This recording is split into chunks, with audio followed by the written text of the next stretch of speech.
Hello అండి. మా ఇంట్లో ఇష్టంగా తినే డిష్‌లలో ఆలు ఫ్రై ఒకటండి. నేను చేసిన విధంగా చేయండి. అసలు సైడ్ డిష్‌గాను డైరెక్ట్‌గా రైస్‌లో కలుపుకోవడానికైనా సూపర్‌గా ఉంటుందండి. ముందుగా అయితే బంగాళదుంపలు కడిగేసి కుక్కర్‌లో వేసుకొని 3 విజిల్స్ వచ్చేంత వరకు ఉడికించుకోవాలి. ఉడికిన తర్వాత పొట్టు తీసి పక్కన పెట్టుకోవాలి. ఇప్పుడైతే కడాయి పెట్టుకొని ఆయిల్ వేడెక్కిన తర్వాత పోపు దినుసులన్నీ వేసి వేయించుకున్న తర్వాత సన్నగా కట్ చేసుకున్న ఉల్లిపాయలు, పచ్చిమిర్చి, కరివేపాకు వేసేసి ఉల్లిపాయలనైతే బాగా వేగనివ్వాలి. ఆ తర్వాత కొద్దిగా అల్లం వెల్లుల్లి పేస్ట్ వేసేసుకొని మరి కొంచెం సేపు వేయించుకోవాలి. ఇప్పుడు మనము పొట్టు తీసి పెట్టుకున్న బంగాళదుంప ముక్కలను అయితే వేసేసుకొని పసుపు, ఉప్పు, కారం కూడా వేసేసుకొని చక్కగా అంతా కలిపేసుకోవాలి.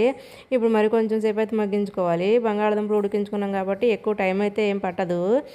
ఇప్పుడు మూత పెట్టేసి మరి కొంచెం సేపు అయితే మగ్గించేసుకోవాలండి. అంతేనండి, మనకి ఆలు ఫ్రై అయితే చక్కగా రెడీ అయిపోయింది.